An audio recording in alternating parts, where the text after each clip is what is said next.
माँ तू सबसे प्यारी है, माँ तू जग में न्यारी है। माँ तू सबसे प्यारी है, माँ तू जग में न्यारी है।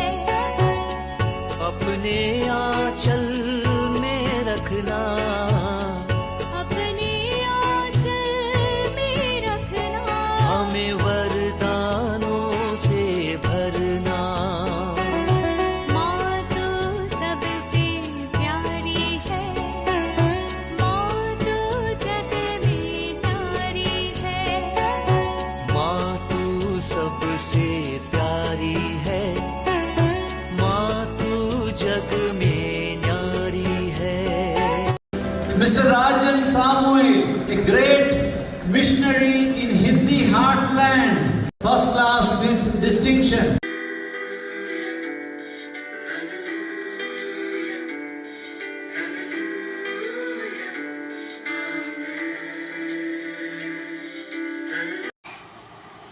पिता, पुत्र और पवित्र आत्मा के नाम पर आमीन। आप सबों को जय यीशु।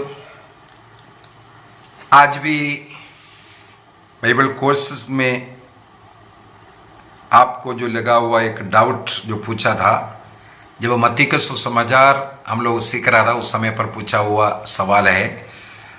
लूकस के सुसमाचार में भी, अभी हम लोग लूकस का सुसमाचार पढ़ रहा है, लूकस के सुसमाचार में भी यही जो सवाल है वहाँ आ सकता है।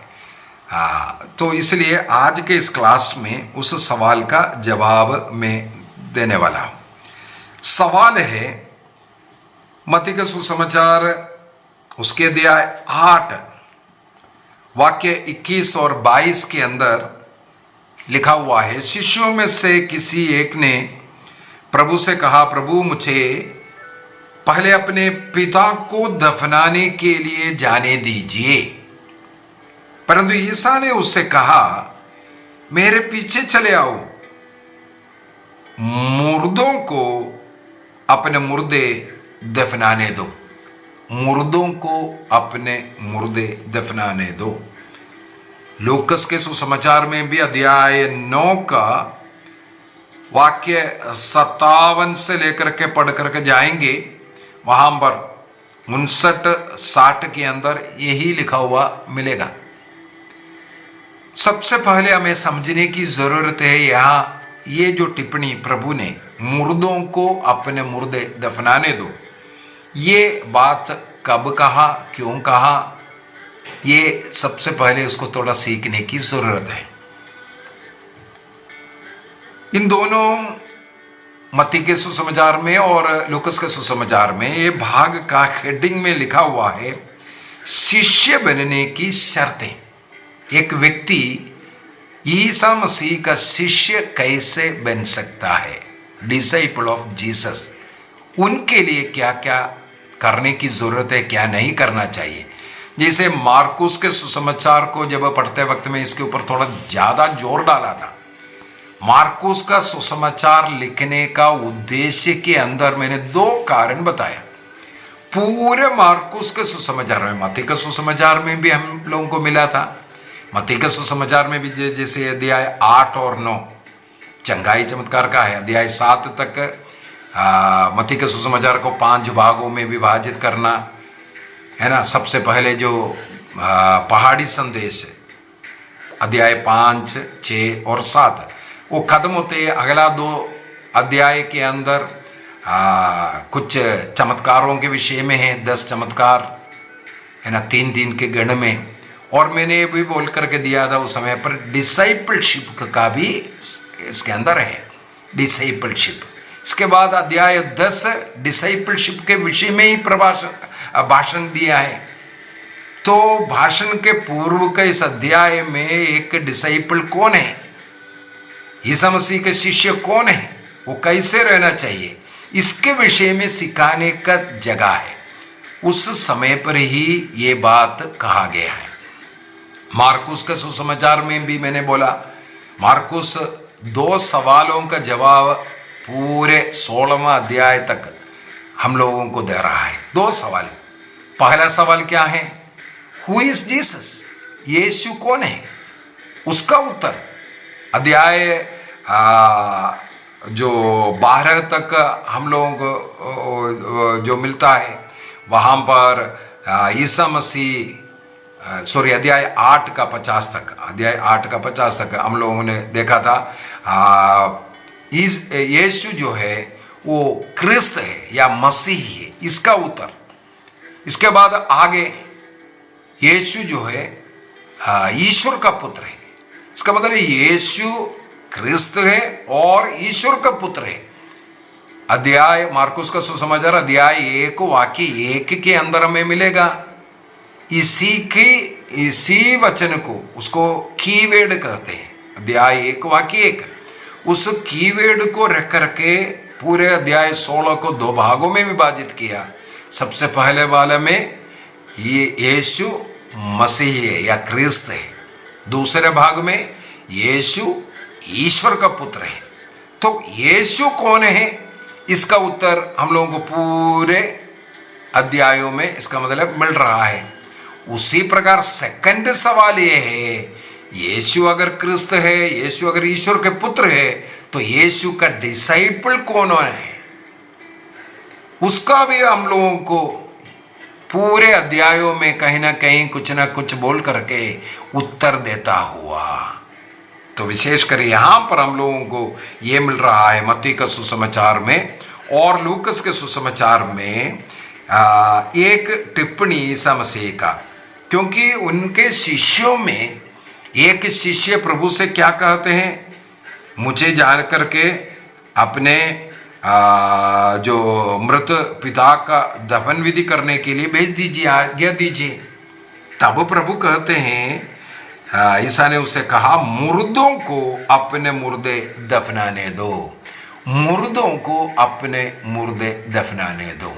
इसका क्या अर्थ है, ये मेरे से पूछा है, तो इसको हमें समझना है।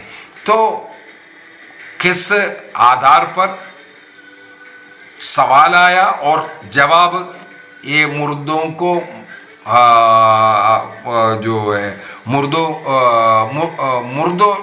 जो लोग हैं अपने मुर्दे को दफनाने दो, ये जो बोलने का क्या अर्थ है, क्या मतलब है, ये तभी समझ में आएगा। सबसे पहली बात, ईसा मसीह ने शिष्यत्व, एक व्यक्ति को शिष्य बनने के लिए जो बताया हुआ जो एजुकेशन या योग्यता, एजुकेशन नहीं बोल सकते हो उसको, योग्यता, वो योग्यता क्या है? जो अपने को पूर्ण रूप से त्यागना, इसके बाद प्रतिदिन उसके लिए जो क्लेश उठाना है, अपने को त्यागने के लिए जो क्लेश उठाना है, वो क्रूस उठा करके प्रभु के पीछे होना है। इसका मतलब कोई भी प्रभु का शिष्य बनने के लिए, शिष्य का मतलब जो भी व्यक्ति बपतिस्मा ग्रहण कर उनका फॉलोवर बन रहा है, क्रिश्चियन बन रहा है, वो सबके सब शिष्य है। ये नहीं सोचना है फादर सिस्टर बनने के लिए बोल रहा है। जो कोई बपतिस्मा ग्रहण कर प्रभु का शिष्य बन रहा है, उनको सबसे पहले आत्मत्याग करना जरूरी है। अपनी इच्छाओं को, अपनी आवश्यकताओं को त्यागना जरूरी है। इसके बाद क्रूस उठाना है। ये क्रूस क्या है? सत्य का, ईमानदारी का, पवित्रता का, प्रार्थना का, प्रभु का बाइबल में लिखा हुआ जो वचन है, प्रभु का वचन है, उस वचन के अनुसार जीने का, सहन करने का, क्षमा करने का, सेवा करने का। ये कार्य करने के लिए कुछ कष्ट उठाना पड़ता है। उस क्रूस, वही है क्रूस। सत्य का, ईमानदारी का, पवित्रता का जीवन जीने के लिए थोड़ा कष्ट है। दूसरों की सेवा करना हो या दूसरों से मेल मिलाप का जीवन जीना हो, सहन करना पड़ेगा, क्षमा करना पड़ेगा, प्यार करना पड़ेगा। उसके लिए आपको क्रूस उठाना पड़ेगा। उस क्रूस को उठाकर क्रिस्त के पीछे होना जरूरी है। इस शर्त को सबसे पहले हमारे मन में रखना है। एक शिष्य बनने का ये सबसे पहला शर्त है। कौन प्रभु का शिष्य बन सकता है। प्रभु का शिष्य बनने के लिए ये शर्त पूरा करना जरूरी है। इस शर्त को मन में रख करके अभी आगे देखना। प्रभु ने पहले से थोड़ा सा पढ़ लेते हैं हम। लूकस का सुसमाचार अध्याय 9 का वाक्य 57 से मैं थोड़ा सा पढ़ना चाहूंगा। वाक्य 57 से वहां पर लिखा, ईसा अपने शिष्यों के साथ यात्रा कर रहे थे कि रास्ते में ही किसी ने उनसे कहा, आप जहां कहीं भी जाएंगे मैं आपके पीछे आऊंगा, अर्थात मुझे आपका शिष्य बनना है। ईसा ने उसे उत्तर दिया, लोमड़ियों की अपनी मांदे हैं और आकाश के पक्षियों को अपने घोंसले हैं, परंतु मानव पुत्र के लिए सिर रखने के लिए भी अपनी जगह नहीं है। तो ये समझ लेना मेरा शिष्य बनने का क्या अर्थ है। ईसा मसीह ने किसी और व्यक्ति से कहा, मेरे पीछे तुम आ जाओ, अर्थात तुम मेरा शिष्य बन जाओ। ईसा मसीह का बुलावा किसी को। उस व्यक्ति ने उत्तर क्या दिया है, प्रभु मुझे पहले अपने पिता को दफनाने के लिए जाने दीजिए। तब ईसा यहां पर ये कहते हैं, मुर्दों को अपने मुर्दे दफनाने दो, तुम जाकर के ईश्वर का राज्य का प्रचार करो। क्रिस्त शिष्य का प्रथम काम ईश्वर राज्य की घोषणा करना है। थोड़ा सा और है उस संदर्भ में। दूसरा कोई और व्यक्ति बोलता है, प्रभु मैं आपका अनुसरण करूंगा, परंतु मुझे अपने घर वालों से थोड़ा जा करके जय यीशु बोल करके आने दो, विदा लीजिए, विदा लेने दीजिए। ईसा ने उनसे क्या कहा, हल्के मुठ पकड़ने के बाद जो मुड़कर पीछे देखता है वह ईश्वर के राज्य के योग्य नहीं। एक बार क्रिस्त के पीछे आया, ये क्रिस्त को जान लिया और उस प्रकार जीने का निर्णय किया, बपतिस्मा ग्रहण किया, इसके बाद यदि तुम पीछे हटते हैं तो तुम उसका योग्य नहीं है। मैं प्रभु का सेवा करूंगा या फादर बनूंगा या सिस्टर बनूंगा सोच करके गया, इसके बाद उसको छोड़ करके जाना उचित नहीं है। मत्ती के सुसमाचार के अंदर भी ये जो लिखा हुआ, वहां पर थोड़ा सा हम लोग देखते हैं। वहां पर हम लोगों को वाक्य 21 में लिखा हुआ ये मिलता है, शिष्यों में से किसी ने उनसे कहा, प्रभु मुझे पहले अपने पिता को दफनाने के लिए जाने दीजिए।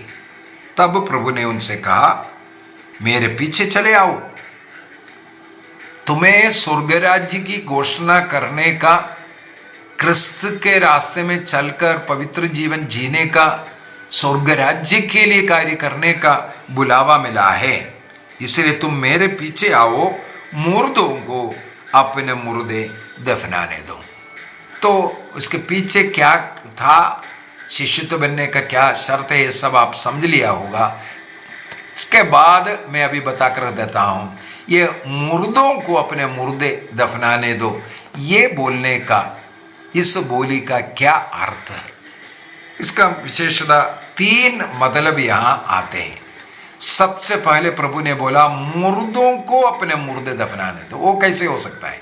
यहां पर ईसा मसीह ने जिसे मुर्दा कहा है वो आध्यात्मिक रूप से जो लोग नष्ट होकर के पड़ा है, प्रार्थना नहीं करता है, चर्च नहीं जाता है, पाप स्वीकार नहीं करता है, बाइबल नहीं पढ़ता है, इस प्रकार आध्यात्मिक रूप से जो मरा हुआ व्यक्ति है, उन्हीं के लिए ही ये शब्द का इस्तेमाल किया।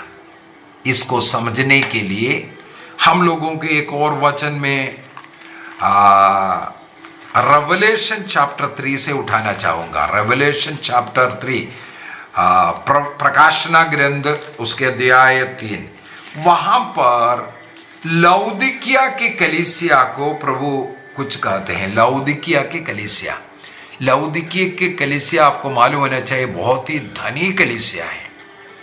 अन्य कलीसियाओं के लिए धन वर इकट्ठा कर करके भेजना पड़ता है, ज़रूरतों को पूर्ति करने के लिए कलीसिया से मदद दूसरों के लिए देना पड़ता है।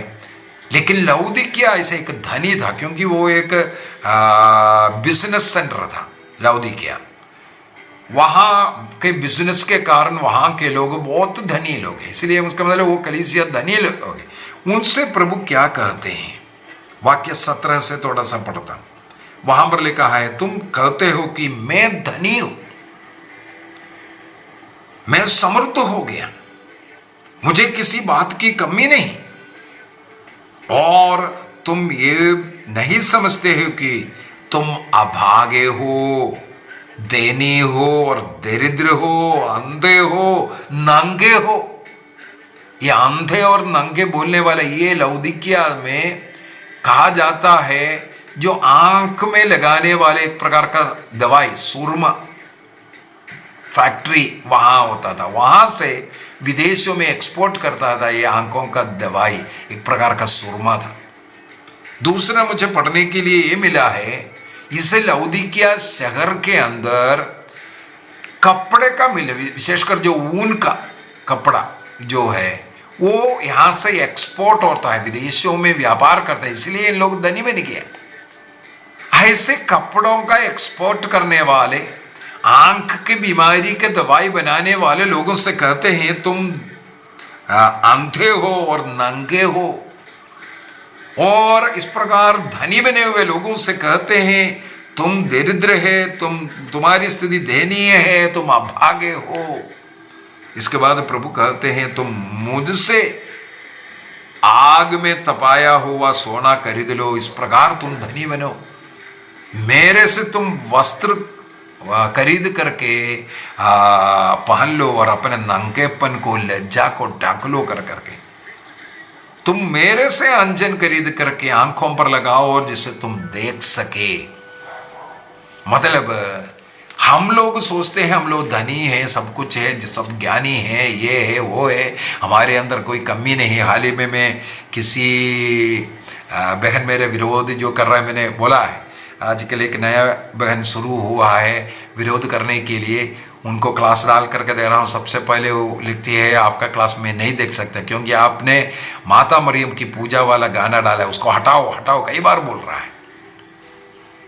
तो उस बहन को एक क्लास डाल करके उसका टॉपिक को देख करके बोल रहा है ये सब तो किसी अनजान लोगों को सिखाओ,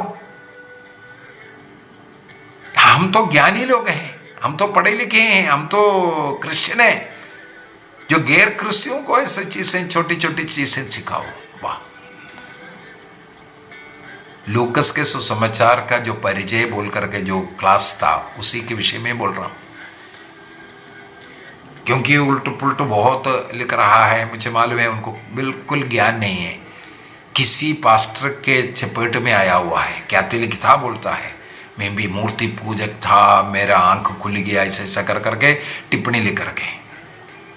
तो उनको मैं बड़े प्यार से ही इसको देख लो, बाइबल सीख लो, बाइबल का अच्छा क्लास लूकस का शुरू हो रहा है। तो बोला ये सब तो हम सीख चुका है। वो बहन भी अन्य धर्म से आई हुई बहन है, उनके नाम से ऐसे मुझे मालूम पड़ता है। तो लेकिन पास्टर से 2 वचन सुनने के बाद सोचता है बाइबल का पंडित वो बन गई।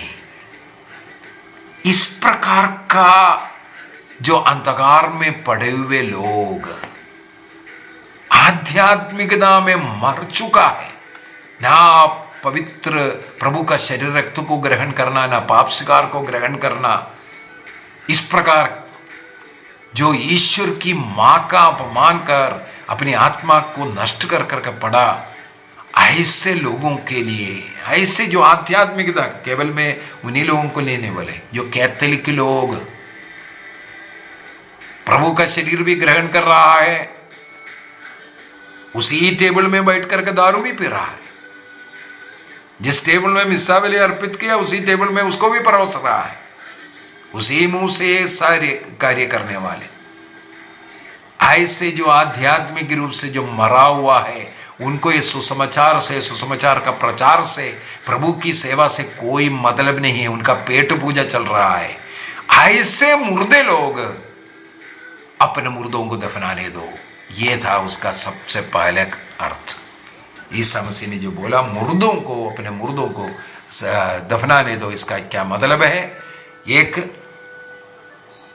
जो आध्यात्मिक रूप से इस प्रकार का पड़े हुए लोग, लेकिन तुम्हारा बुलावा है ये प्रभु का सेवा करने के लिए, प्रभु का कार्य करने के लिए, तुम्हें दुनियाई चीजों को देखने की लिए जरूरत नहीं। यहां उठने वाला एक सवाल है, पवित्र बाइबल में भी कहा लिखा है, जैसे विशेषकर तोबित का ग्रंथ दिया है 4 को पढ़ लीजिए, और सिराक चैप्टर 3 में, और आगे भी हम लोगों को पढ़ने के लिए मिलता है अपने माता पिताओं का आदर करना और दफन विधि आदर पूर्वक करने के लिए नियम जब दिया, और यहूदियों के लिए वो सद्गुणों में एक है इस प्रकार का दफन विधि योग्य विधि से जो करना।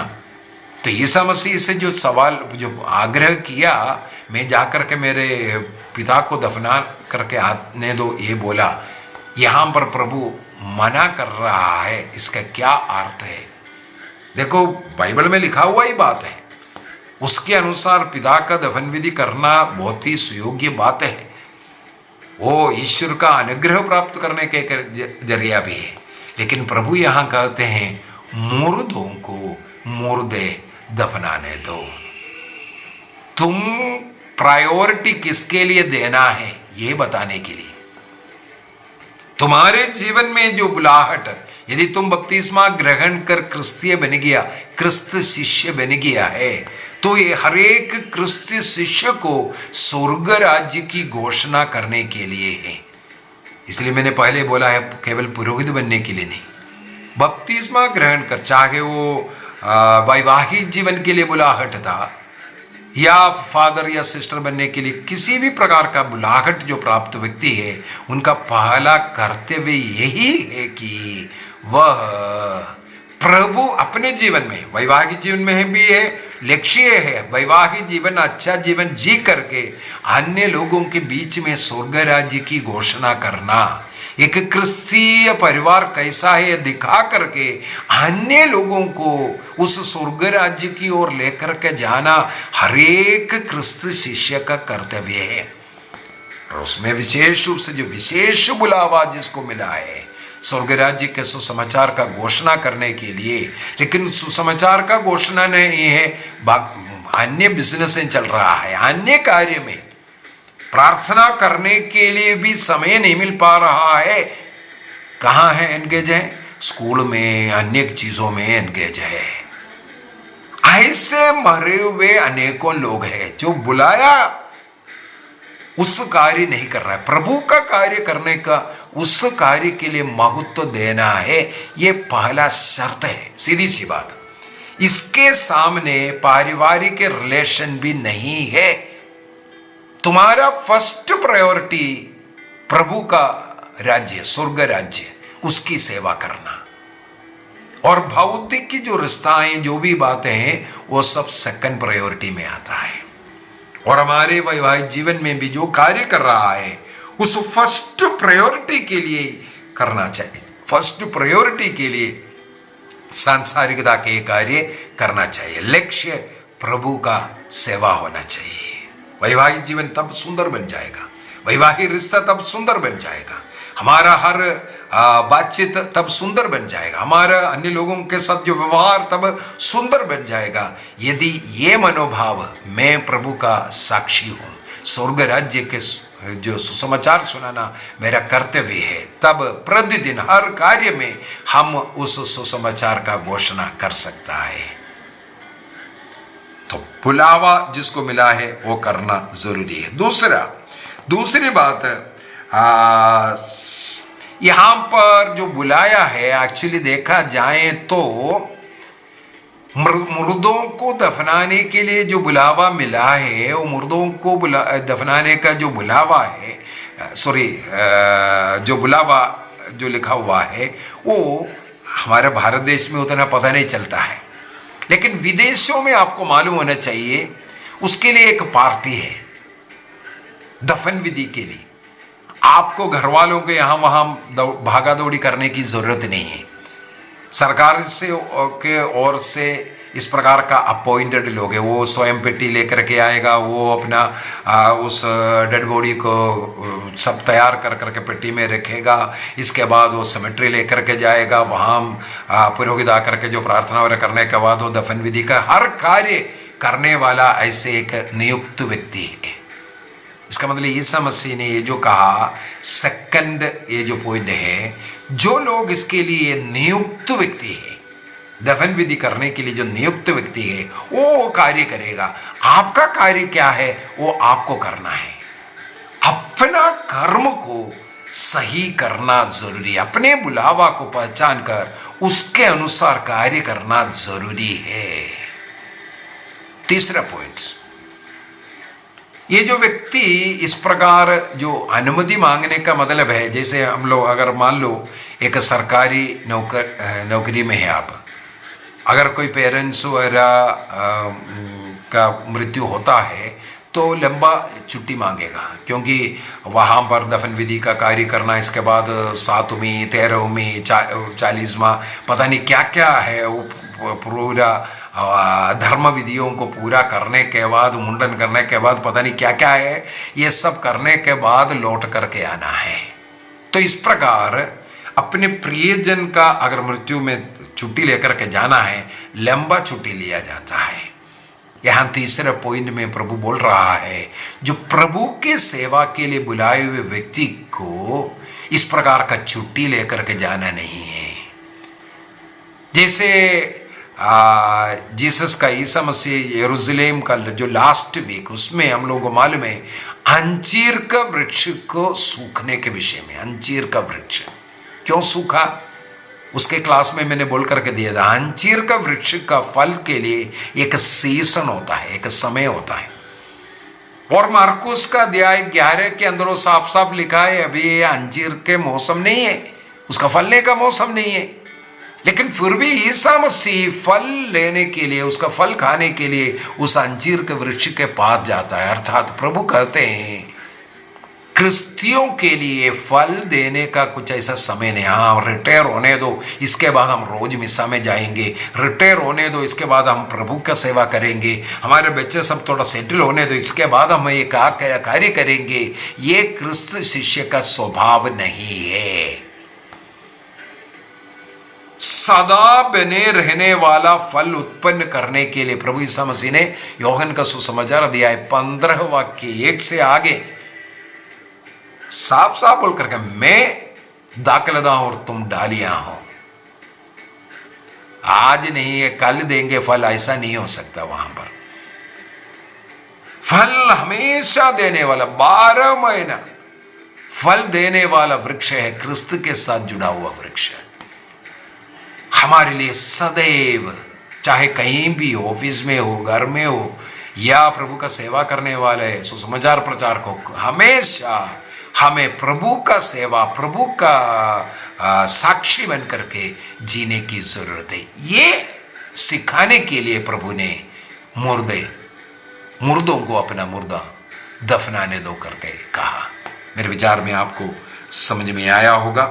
कैथोलिक कलीसिया का धर्म शिक्षा ग्रंथ कैटेकिज्म ऑफ कैथोलिक चर्च 2232 में फैमिली रिलेशंस अच्छी बात है, लेकिन वो प्रभु के कार्य के लिए कोई हानि नहीं पहुंचाना है ना। कई लोग हैं, आज खेती है, आज कटनी है, या आज कहीं और कार्य है घर का, इतवार का मिस्सा भी छोड़ देता है। इतवार में भी मिस्सा नहीं जाते हैं। तो अपने परिवार के और रिलेशन को का नाम लेकर के, बच्चा है, छोटा बच्चा चर्च में रोएगा, ऐसा बोल करके, अरे बच्चे मिलने के लिए कितना तुम रोया था, अभी बच्चे होने के बाद बच्चों को चर्च नहीं लेकर के आ रहा है, घर में बैठ रहा है। कुछ ना कुछ फैमिली प्रॉब्लम्स बोल करके प्रभु से दूर रहना, पारिवारिक प्रार्थना नहीं हो रहा है, नौकरी है, समय नहीं है, उस नौकरी के लिए तुमने कितना प्रार्थना किया, तो नौकरी मिलने के बाद प्रार्थना करना छोड़ना, बच्चे के लिए प्रार्थना किया, बच्चा मिलने के बाद चर्च जाना छोड़ना, ये सब हमें दूर करना है। कैथोलिक कलीसिया का धर्म शिक्षा ग्रंथ 2232 में ये बोल रहा है फैमिली रिलेशनशिप पूर्णता नहीं है, पूर्णता है क्रिस्त का सेवा। इसीलिए फैमिली का नाम बोल करके फरीसियों को प्रभु ने धिक्कारा था। नियम को गलत व्याख्या कर करके तुम लोग पाप कर रहे हैं। कहीं फैमिली रिलेशन, कभी प्रभु के रिलेशन में फैमिली को त्यागना, ऐसे ऐसा कर करके। इसीलिए अपने बुद्धि का नहीं बल्कि प्रभु की इच्छा क्या है और प्रभु को महत्व देने का हमें प्रयत्न करने की जरूरत है। लूकस का सुसमाचार अध्याय 14 वाक्य 26 एवं 27 में ये जो बताया हुआ जो बात हमें याद रखना है, एक बार उसको पढ़ करके मैं समाप्त करना चाहूंगा। लूकस का सुसमाचार अध्याय 14 का वाक्य 26 और 27। एक व्यक्ति अपने को जब तक आत्मत्याग नहीं करेंगे, एक शिष्य बनने का सबसे बड़ा शर्त है, यदि कोई मेरे पास आता है वह अपने माता पिता, पत्नी, संतान, भाई बहनों और यहां तक कि अपने जीवन से बैर नहीं करता है तो वह मेरा शिष्य नहीं हो सकता है। एक बार और पढ़ना है, यहां साफ साफ प्रभु बोल रहा है, यदि मेरा शिष्य होने के लिए अपने माता पिता, अपनी पत्नी, अपने संतान, अपने भाई बहनों और यहां तक कि अपने जीवन को से भी बैर करना है। अपने जीवन से बढ़ करके प्रभु का कार्य है। प्रभु का कार्य में अपना जीवन खोना भी पड़े, लेकिन प्रभु का कार्य को आप डर के मारे बंद नहीं करना, साक्षी बनना है। जो अपना क्रूस उठाकर मेरे अनुसरण नहीं करता वह मेरे शिष्य नहीं हो सकता। शिष्य बनने का शर्त यहाँ है। आइए हम अपनी आंखें बंद करें, प्रभु को धन्यवाद दें और प्रार्थना करें, प्रभु हमें भी अपनी आत्मा प्रदान कीजिए। जो आत्मा एलियस में था, योहन बपतिस्मा में था, वही आत्मा में भी प्रदान कीजिए। निडरता के साथ आपका साक्षी बनकर के जीवन जीने की कृपा दीजिए। प्रार्थना भक्ति का जीवन, रोज चर्च जाना, रोज बाइबल पढ़ना, रोज घर में पारिवारिक प्रार्थना, इसके लिए चाहे कितना भी कष्ट उठाना पड़े, और अपने जीवन के द्वारा प्रभु का साक्षी बनना, स्वर्ग राज्य के विषय में बता करके देना, अन्य लोगों के आत्मा को बचाने का कार्य करना, प्रभु की सेवा वही है। करते रहने की कृपा हम सबों को प्रभु प्रदान करे। पिता, पुत्र और पवित्र आत्मा के नाम पर आमीन। आप सबों को जय यीशु।